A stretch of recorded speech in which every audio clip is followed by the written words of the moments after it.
வணக்கம். தமிழகத்தில் உள்ள அனைத்து மாவட்ட நிகழ்வுகளை உங்கள் வரவேற்பறைக்கு கொண்டு வந்து சேர்க்கும் தமிழ்நாடு 360க்கு உங்களை வரவேற்பது நான் வினிதா ராஜா. முதலில் தலைப்புச் செய்திகளை பார்க்கலாம்.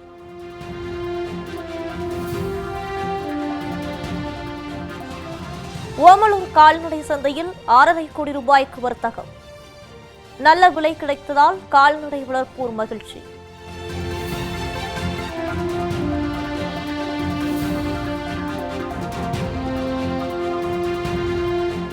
போடிநாயக்கனூரில் சின்ன வெங்காயத்தின் விலை கடும் வீழ்ச்சி.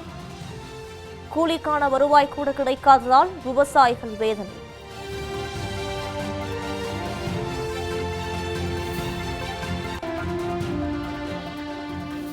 ஓணம் பண்டிகையை ஒட்டி கேரளாவுக்கு அனுப்பப்படும் மலர்கள். பூக்கள் விலை உயர்வால் விவசாயிகள் மகிழ்ச்சி.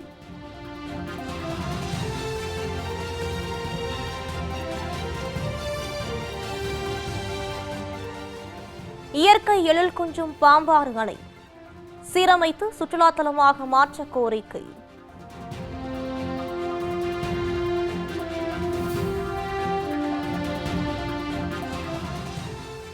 தண்ணீருக்கு பைப்லைன் அமைத்ததாக 9 லட்சம் ரூபாய் மோசடி செய்ததாக புகார்.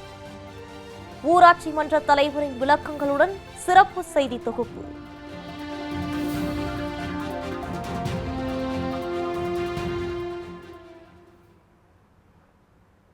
இனி விரிவான செய்திகளை பார்க்கலாம். ஓமலூர் கால்நடை சந்தையில் 6.5 கோடி ரூபாய்க்கு வர்த்தகம் நடைபெற்றதால் கால்நடை வளர்ப்போர் மகிழ்ச்சி தெரிவித்தனர்.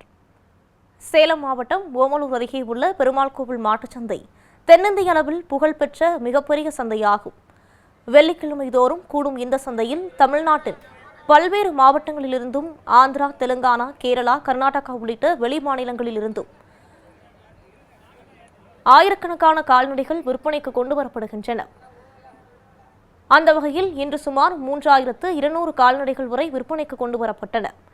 அனைத்து மாவட்டங்களிலும் நல்ல மழை பெய்ததால் கால்நடை வளர்ப்புக்கு ஏற்ற சூழல் நிலவி வருகிறது. இதனால் விவசாயிகள் கால்நடைகளை வாங்குவதில் அதிக ஆர்வம் காட்டினர். குறிப்பாக கறவை மாடுகள் 35,000 ரூபாய் முதல் 1 லட்சம் ரூபாய் வரை விற்பனையானது. இன்றைய சந்தையில் 6.5 கோடி ரூபாய்க்கு வர்த்தகம் நடைபெற்றதால் கால்நடை வளர்ப்போர் மகிழ்ச்சி அடைந்தனர்.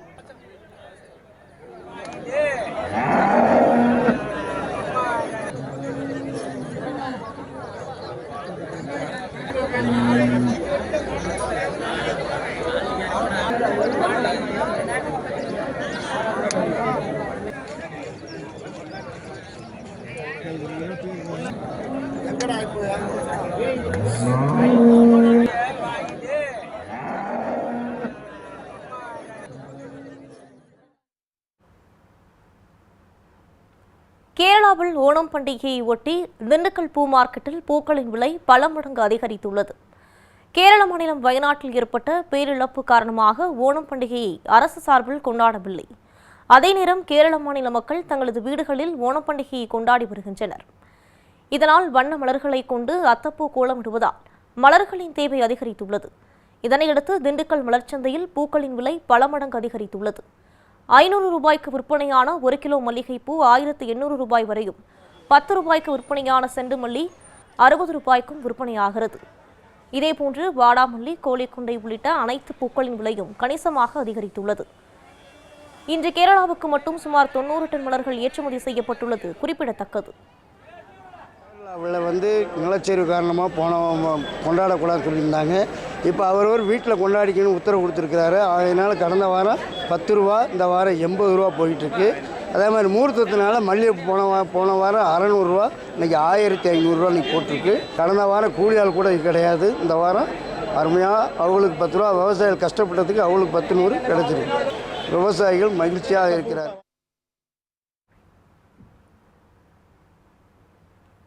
ஓணம் பண்டிகையை முன்னிட்டு ஆண்டிப்பட்டி பூ மார்க்கெட்டில் ஒரே நாளில் மல்லிகை பூக்கள் 3 மடங்கு விலை உயர்ந்துள்ளது.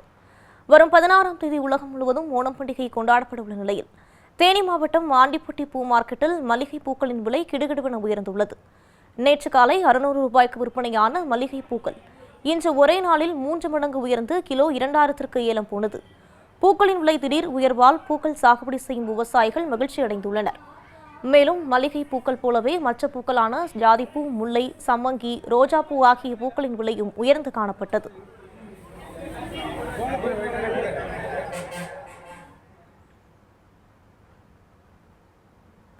சின்ன வெங்காயத்தின் விலை சரிந்து வருவதால் போடிநாயக்கனூர் பகுதி விவசாயிகள் கவலையடைந்துள்ளனர். தேனி மாவட்டம் போடிநாயக்கனூர் அருகே விஸ்வாசபுரம், புடம்புச்சேரி, உப்புக்கோட்டை உள்ளிட்ட சுற்றுவட்டார பகுதிகளில் சுமார் 500 ஏக்கருக்கும் மேல் சின்ன வெங்காயம் பயிரிடப்பட்டு வருகிறது. சமீபத்தில் வெங்காயத்தின் விலை அதிகரித்ததால் விதைக்கான சின்ன வெங்காயம் கிலோ 60 ரூபாய் வரை விற்பனையானது. விதை வெங்காயத்தை வாங்கி பயிரிட்ட நிலையில் தற்போது சின்ன வெங்காயம் அறுவடை பணிகள் நடைபெற்று வருகிறது. விலை உயர்வால் நல்ல லாபம் கிடைக்கும் என்று எதிர்பார்த்த நிலையில் விளைச்சல் அதிகரிப்பால் சின்ன வெங்காயம் விலை சரிந்து வருகிறது. தற்போது விவசாயிகளிடம் 1 கிலோ வெங்காயம் வெறும் 18 ரூபாய்க்கு மட்டுமே கொள்முதல் செய்யப்படுவதால் தங்களுக்கு பெரும் இழப்பு ஏற்பட்டுள்ளதாக விவசாயிகள் வேதனை தெரிவிக்கின்றனர். இதே நிலை நீடித்தால் மாற்றுத் தொழிலை நாடிச் செல்ல வேண்டியதுதான் என்றும் விவசாயிகள் வேதனையுடன் தெரிவித்தனர்.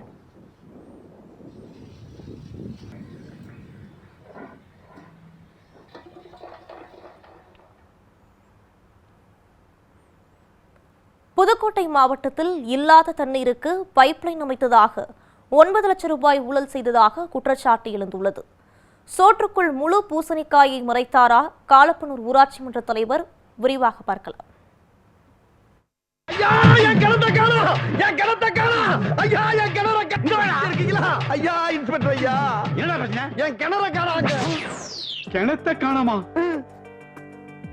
வடிவேலு கிணத்தை காணோம் என்று கம்ப்ளைண்ட் கொடுத்தது போல இங்கு ஒரு கிராம மக்கள் குழாயை காணோம் என புலம்பி வருகின்றனர். புதுக்கோட்டை மாவட்டம் கொடும்பாளூர் அருகே உள்ள காலப்பனூர் ஊராட்சியில் தண்ணீர் பிரச்சனை இருந்து வந்ததாக அப்பகுதி மக்கள் புகார் அளித்து வந்துள்ளனர். இதையடுத்து காலப்பனூர் ஊராட்சி மன்ற தலைவர் ஆனந்தன் ஜல்ஜீவன் திட்டத்தின் கீழ் கடந்த 2017-18 ஆண்டில் 7,96,000 ரூபாய் மதிப்பீட்டில் தண்ணீர் கிடைக்க ஏற்பாடு செய்துள்ளார். அப்போதைக்கு வெறும் 23 வீடுகளுக்கு மட்டுமே தண்ணீர் கொடுக்கப்பட்ட நிலையில் இதில் மற்றவர்களுக்கு தண்ணீர் கிடைக்கவில்லை. இதனால் தங்களுக்கும் தண்ணீர் கிடைக்க நடவடிக்கை எடுக்க வேண்டும் என்று கோரிக்கை விடுத்தனர். இதனையடுத்து அதே ஜல்ஜீவன் திட்டத்தை மேம்படுத்தும் விதமாக கூடுதலாக 9,96,000 ரூபாய் மதிப்பில் 63 வீடுகளுக்கு தண்ணீர் வசதி ஏற்படுத்தி தர ஊராட்சி மன்ற தலைவர் ஆனந்தன் முடிவெடுத்தார். இதற்காக ஊருக்கு வெளியே போர் போடுவதற்காக இடத்தை தேர்ந்தெடுக்கும் போது பொதுமக்கள் சிலர் எதிர்ப்பு தெரிவித்தனர். ஏற்கனவே போர் போட்ட இடத்திலேயே தண்ணீர் கிடைக்காத போது வறண்டு போன இந்த இடத்தில் எப்படி தண்ணீர் வரும் என கேட்டுள்ளனர். அதற்கு 150 அடியிலேயே தண்ணீர் வரும் என கற்பனையிலேயே நீரோட்டம் பார்த்த ஊராட்சி மன்ற தலைவர் ஆனந்தன் போர் போட உத்தரவிட்டார். ஆனால் மக்கள் கூறியபடியே 150 அடியை தாண்டியும் அங்கு நீர் வரவில்லை. இந்த நிலையில் பைப்பில் தண்ணீரே வராத நிலையில் இதற்காக 9,96,000 ரூபாய் மதிப்பில் 63 வீடுகளுக்கு பைப்லைன் அமைத்து விட்டதாக கல்வெட்டு ஒன்று ஊராட்சி நிர்வாகம் சார்பில் வைக்கப்பட்டுள்ளது. இதனை கண்ட அப்பகுதியினர் அதிர்ச்சி அடைந்தனர். போர் போட்ட இடத்தில் பைப்பை மண்ணுக்குள் புதைத்து குடிநீர் இணைப்பு கொடுத்து விட்டதாக கணக்கு காட்டப்பட்ட நிலையில் அந்த பைப் மண்ணுக்கடியில் புதைக்கப்படாமல் வெறும் 8 அடி உயர பைப்பை மட்டுமே மேலோட்டமாக வைத்து மோசடி செய்திருப்பதும் அம்பலமாகி உள்ளது. அதெல்லாம் இல்லை, எதுவுமே இல்லை. பைப்பெல்லாம் இறக்கல, எம்டி பைப்பு தான் இப்படி தான் வச்சுருக்காங்க. ஆனால் இதுக்கு வந்து எல்லாத்துக்கும் பைப் கனெக்ஷன் கொடுத்துட்டேன்னு சொல்லி பில் போட்டிருக்காங்களா? இல்லை எப்படி? எல்லா வீடும் கனெக்ஷன் கொடுத்துருக்கு, பைப் என்ன போட்டாச்சு. இது குறித்து ஊராட்சி மன்ற தலைவர் ஆனந்தனிடம் நமது மாலை முரசு தொலைக்காட்சி நிருபர் கேட்டதற்கோ 23 வீடுகளுக்கு தண்ணீர் வசதி அமைத்து கொடுத்து விட்டதாகவும் கவுண்டமணி செந்திலின் வாழைப்பழ காமெடி போல அதுதான் இது, இதுதான் அது என்று மழுப்பி உள்ளார். போர் போட்டதே தண்ணி வராமல் வெறும் ஈரமண் வந்தது தான் போட்டிருக்காங்க. அதனால நீங்கள் இப்போ நாங்களும் இந்த இடத்துல தான் இருக்கோம். ஆய்வு பண்ணும்போது பார்த்தா அந்த பைப்பே நீங்கள் உள்ளே இறக்கலையே, சும்மா மேலாப்பில் பைப் இருக்குது, அதை மண்ணில் தோண்டியில் காமிக்கிறாங்க. சார் 63 வீட்டுக்கெல்லாம் கலெக்ஷன் ஏற்கனவே கொடுத்தாச்சு. சரி, அதுக்குள்ள இப்போ கனெக்ஷனுக்கு தான் பில்லு பேமெண்ட் இல்லை. இந்த போரில் தண்ணியில் எதுக்கு இவ்வளோ வேலையை காமிச்சிருக்கீங்க? அதனால பைப்பு வெறுமா எம்டியாக மேலாப்பிலே வச்சிருக்கீங்களே பைப்பை. சார் அது கனெக்ஷன் தான் கொடுக்க விடானாங்க, வச்சிருக்கிறோம், கனெக்ஷன் கொடுக்கணும். அது கொடுக்காம ஏன் எத்தனை நாள் போட்டிருக்கீங்க? பொதுமக்கள் கேள்வி கேட்குறாங்களா? குழாயை பதிக்காமல் 63 வீடுகளுக்கு 9,96,000 ரூபாய் செலவு செய்ததாக இந்த ஊராட்சி மன்ற தலைவர் முழு பூசணிக்காயை சோற்றில் அல்ல சின்ன பைப்பில் மறைத்துள்ளார் என்பதை ஆதாரத்துடன் நிரூபித்துள்ள அப்பகுதி மக்கள் ஆனந்தன் மீது முறையாக நடவடிக்கை எடுக்க வேண்டுமென்றும் தங்களுக்கு குடிநீர் வழங்க நடவடிக்கை எடுக்க வேண்டுமென்றும் கோரிக்கை விடுத்துள்ளனர். இப்போ போட்ட பைப்பில் பைப்பே இல்லை, ஆனால் 9,96,000 பில் எடுத்திருக்காங்க. அந்த அரசு அதிகாரிகளும் இதை கண்டுக்கலையான்னு எங்களுக்கும் தெரியல. பொதுமக்கள் எவ்வளோ புகார் சொல்லி அந்த வந்து பார்க்கவும் இல்லை. அதனால் இப்போ காலப்பண்ணு பொதுமக்களாக நாங்களாக ஒரு புகார் சொல்லி பெட்டிஷன் போட்டிருக்கோம். அதை வந்து அரசு ஆவணம் செய்யுமாறு மிக தாழ்மையுடன் கேட்டுக்கொள்கிறோம். அமைக்கப்படாத தண்ணீர் பைப் லைனுக்கு 9,96,000 ரூபாய் கணக்கு காட்டியுள்ளது காலப்பனூர் பகுதி மக்களை மட்டுமல்ல அனைவரையுமே அதிருப்தியில் ஆழ்த்தியுள்ளது. மாலை முரசு செய்திகளுக்காக விராலிமலை செய்தியாளர் பசுபதி.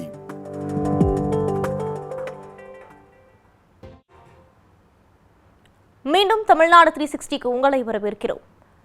விராலிமலை அருகே பேருந்துக்காக காத்திருந்த பள்ளி மாணவ மாணவிகளை காரில் ஏற்றி வீட்டிற்கு அனுப்பி வைத்தார் முன்னாள் அமைச்சர் விஜயபாஸ்கர். புதுக்கோட்டை மாவட்டம் விராலிமலை அருகே உள்ள கவரப்பட்டி ஊராட்சி ஒன்றிய தொடக்கப்பள்ளி மாணவ மாணவியர் பள்ளி முடிந்து வீடு திரும்புவதற்கு பேருந்துக்காக காத்திருந்தனர். அப்போது அவ்வழியாக வந்த அதிமுக முன்னாள் அமைச்சரும் விராலிமலை தொகுதி சட்டமன்ற உறுப்பினருமான விஜயபாஸ்கர் காரை விட்டு இறங்கி வந்து அந்த குழந்தைகளோடு உரையாடி அவர்களுக்கு இனிப்புகளை வழங்கினார். அத்துடன் நன்றாக படித்து டாக்டராக வேண்டும் என்ற அறிவுரை வழங்கியவர் 7.5 விழுக்காடு என்றால் என்ன என்று கேட்க சரியாக பதிலளித்த மாணவிக்கு 100 ரூபாய் பரிசு மற்றும் இனிப்புகளை வழங்கினார்.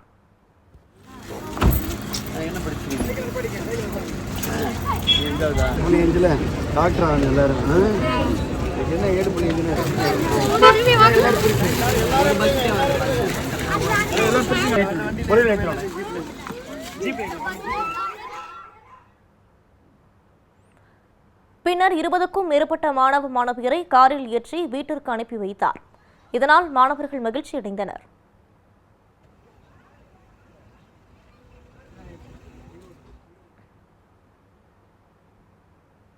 உதகை குன்னூர் தேசிய நெடுஞ்சாலையில் பாதையில் நிறுத்தப்பட்டுள்ள பாதாள சாக்கடை பணிகளை விரைந்து முடிக்க பொதுமக்கள் கோரிக்கை விடுத்துள்ளனர். நீலகிரி மாவட்டம் கூடலூர் மேட்டுப்பாளையம் தேசிய நெடுஞ்சாலையில் போக்குவரத்து நெரிசலை குறைக்கும் வகையில் சாலை விரிவாக்க பணிகள் கடந்த 3 ஆண்டுகளாக நடைபெற்று வருகிறது. அத்துடன் உதகை குன்னூர் தேசிய நெடுஞ்சாலையில் சவுபிக் உள்ளிட்ட பகுதிகளில் பாதாள சாக்கடை அமைக்கும் பணிகளும் கடந்த 6 மாதங்களாக நடைபெற்று வருவதால் அப்பகுதியில் கடும் போக்குவரத்து நெரிசல் ஏற்படுகிறது. பள்ளங்கள் தோண்டப்பட்டு சாலைகள் குண்டும் குழியுமாக உள்ளதால் வாகனங்கள் ஆமை வேகத்தில் செல்கின்றன. இதனால் வாகன ஓட்டிகள் கடும் அவதிக்குள்ளாகி வருகின்றனர். எனவே பாதாள சாக்கடை திட்டப்பணிகளை விரைந்து முடிக்க வேண்டும் என்று கோரிக்கை விடுத்துள்ளனர். நம்ம ஆவின் பாலகம் போகிற இடத்துல பார்த்தீங்கன்னா ஒரு பாதாள சாக்கடையோட பணிகள் நடந்துட்டு இருக்கு. கடந்த 6 மாத காலமாகவே இது வந்துட்டு நடந்துட்டு இருக்கு. இந்த ஒரு சைடை எடுத்துட்டு அங்கே வந்துட்டு பாதாள சாக்கடை அமைச்சு மற்றொரு பக்கம் வந்துட்டு ஃப்ரீயாக விட்டுருக்காங்க. தேசிய நெடுஞ்சாலைத்துறையின் மெத்தன போக்கு சரியாக பணி செய்யாத காரணத்தினால நாள்தோறும் வந்துட்டு மிகுந்த போக்குவரத்து நெரிசல் ஏற்படுது. பள்ளிக்கு போகிற குழந்தைகள் மற்றும் வேலைக்கு போகக்கூடிய பணியாளர்கள் எல்லாருக்கும் மிகுந்த இடையூறு ஏற்படுது. எனவே தேசிய நெடுஞ்சாலைத்துறை இந்த வேலையை சீக்கிரமாக செஞ்சு முடிச்சு தரணுன்ற உள்ளூர் மக்களோட வேண்டுகோள்.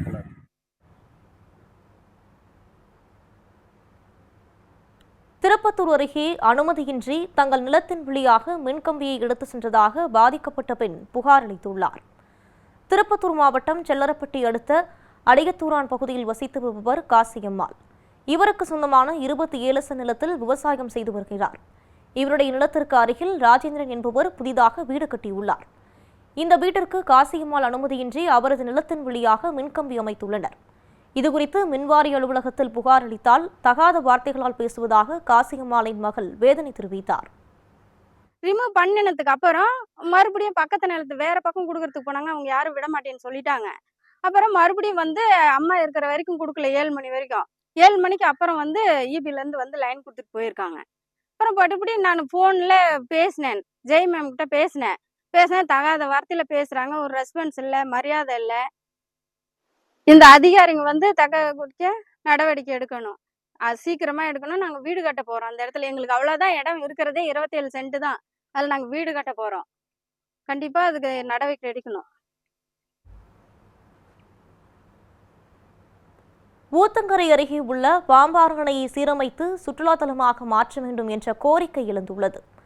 பார்வையாளர்களை கவர்ந்து வரும் பாம்பாறு குறித்த சிறப்பு பார்வை உங்களுக்காக. கிருஷ்ணகிரி மாவட்டம் ஊத்தங்கரை அருகே அமைந்துள்ளது பாம்பாறு அணை.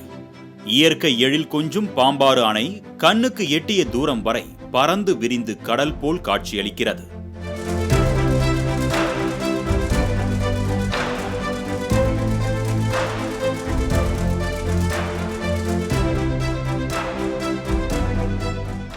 ஊத்தங்கரை நகர் பகுதியில் இருந்து 3 கிலோமீட்டர் தொலைவில் கிருஷ்ணகிரி திண்டிவனம் தேசிய நெடுஞ்சாலையில் அமைந்துள்ளது பாம்பாறு அணை.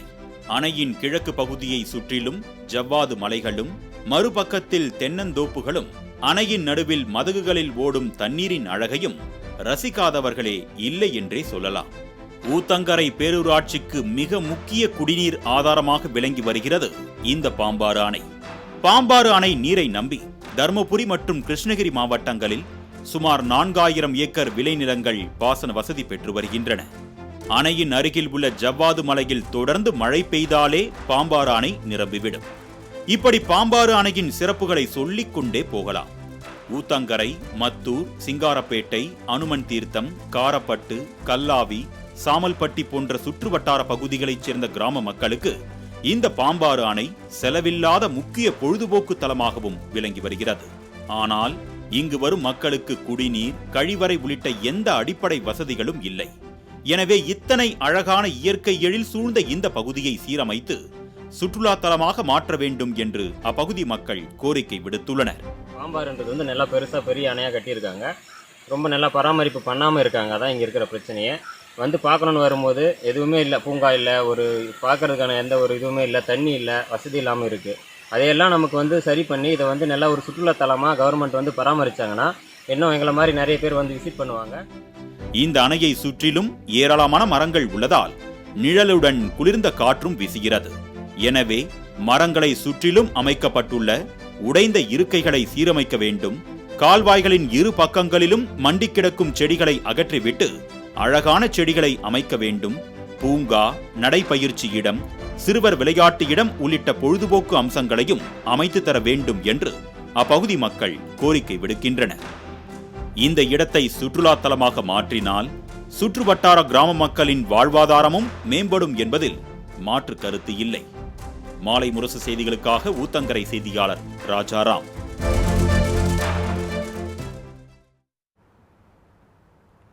அடுத்து உங்கள் ஊர் நிகழ்வுகளை விரைவாக வழங்க வருகிறது உள்ளூர் எக்ஸ்பிரஸ்.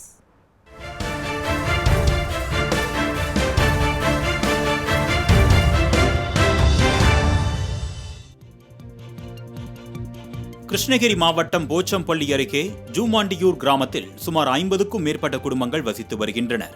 இப்பகுதி மக்களுக்கு கடந்த 4 ஆண்டுகளாக முறையாக குடிநீர் விநியோகம் செய்யப்படவில்லை என்று கூறப்படுகிறது. இதுகுறித்து ஊராட்சி நிர்வாகத்திடம் பலமுறை புகார் அளித்தும் நடவடிக்கை எடுக்காததால் ஆத்திரமடைந்த கிராம மக்கள் காலி குடங்களுடன் ஊராட்சி மன்ற அலுவலகத்தை முற்றுகையிட்டு தர்ணாவில் ஈடுபட்டனர்.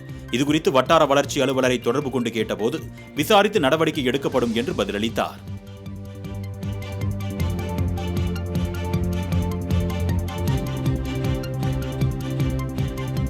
மீலாதுன் நபியை முன்னிட்டு நாகை மாவட்டம் சிக்கல் பகுதியில் உள்ள மலைவாழ் குழந்தைகள் பள்ளியில் மாணவர்களுக்கு உணவு வழங்கப்பட்டது.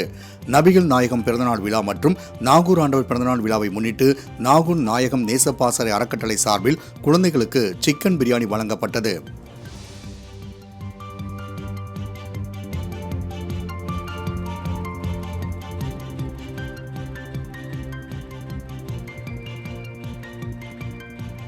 மயிலாடுதுறை மாவட்டம் அரசு தலைமை மருத்துவமனையில் போதிய மருத்துவர்கள் இல்லாததால் நூற்றுக்கணக்கான நோயாளிகள் நீண்ட நேரமாக வரிசையில் காத்து கிடந்தனர்.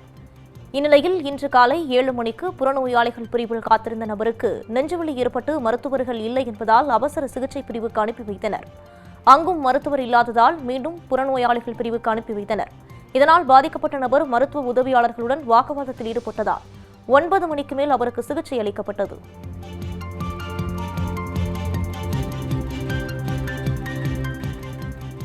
கன்னியாகுமரி மாவட்டம் மண்டைக்காடு அருகே சொகுசு காரில் கேரளாவுக்கு ரேஷன் அரிசி கடத்தப்படுவதாக கிடைத்த தகவலின் அடிப்படையில் தனிப்படை காவல்துறையினர் அந்த காரை துரத்தி சென்றுள்ளனர்.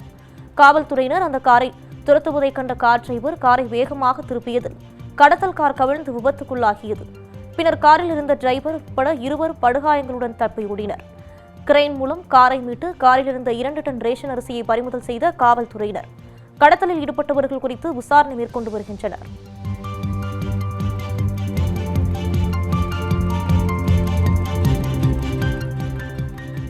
நாமக்கல் மாவட்டம் ராசிபுரத்திலிருந்து சேலம் செல்லும் சாலையில் நேற்று முன்தினம் சுமார் 35 வயதுடையவர் தனது 2-வீலர் சீட்டில் படுத்துக்கொண்டே வாகனம் ஓட்டிச் சென்றார்.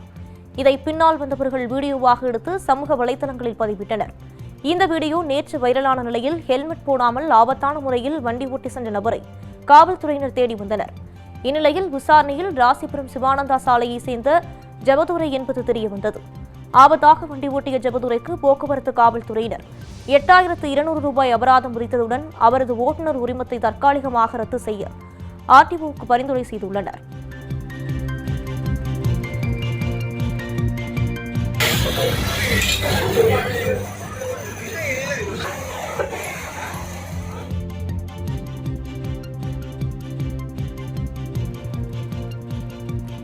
கிருஷ்ணகிரி மாவட்டம் மூத்தங்கரை அடுத்த கல்லாவி சாலையில் மிக்சி கிரைண்டர் பழுது பார்க்கும் கடையில் வழக்கம் போல் தொழிலாளர்கள் தங்கள் பணியை செய்து கொண்டிருந்த போது திடீரென ஏற்பட்ட மின்கசிவால் வயர்கள் பற்றி எறிந்து கடை முழுவதும் தீ மளமளவென பரவியதுடன் அருகே இருந்த 2 கடைகளுக்கும் பரவியது. இதனால் அப்பகுதி முழுவதும் புகைமூட்டம் சூழ்ந்தது. தகவல் அறிந்து வந்த தீயணைப்புத் துறையினர் நீண்ட நேரம் போராடி தீயை அணைத்தனர்.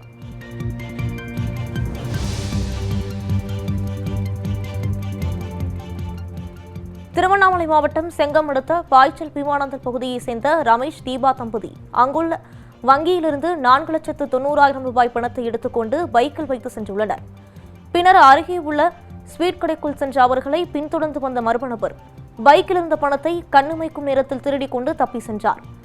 வங்கியில் எடுத்த பணம் மற்றும் ஏற்கனவே பையில் வைத்திருந்த 37,000 என மொத்தமாக 5,27,000 ரூபாய் திருடப்பட்டது குறித்து செங்கம் காவல்துறையினர் விசாரணை நடத்தி வருகின்றனர்.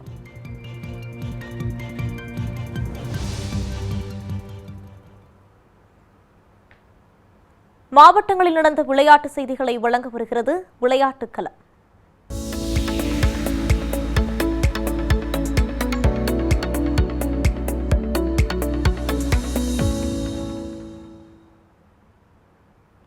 தஞ்சாவூரில் முதலமைச்சர் கோப்பை விளையாட்டுப் போட்டிகளை பள்ளிக்கல்வித்துறை அமைச்சர் அன்பில் மகேஷ் பொய்யாமொழி தொடங்கி வைத்தார். தமிழ்நாட்டில் 2024-25 ஆண்டிற்கான முதலமைச்சர் கோப்பை விளையாட்டுப் போட்டிகள் நடைபெற்று வருகின்றன. அதன்படி தஞ்சாவூரில் உள்ள அன்னை சத்யா விளையாட்டு மைதானத்தில் அமைச்சர் அன்பில் மகேஷ் பொய்யாமொழி கேரம் போர்டு மற்றும் கைப்பந்து விளையாடி போட்டிகளை தொடங்கி வைத்தார்.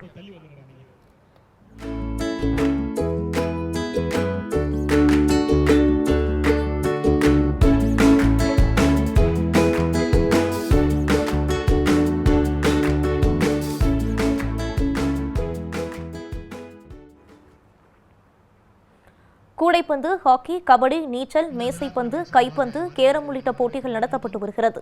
இதில் 3000 வீரர் வீராங்கனைகள் கலந்து கொண்டு விளையாடி வருகின்றனர்.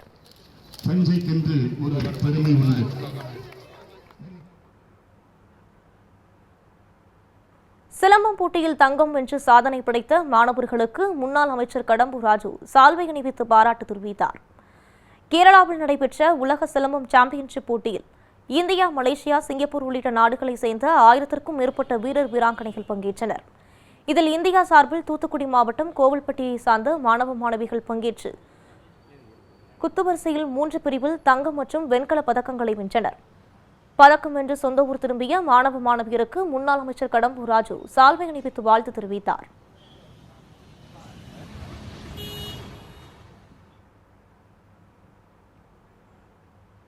மீண்டும் நாளை தமிழ்நாடு 360யில் சந்திப்போம். ஒரு சிறிய இடைவேளைக்கு பின் மாலை முரசு செய்திகள் தொடரும். வணக்கம்.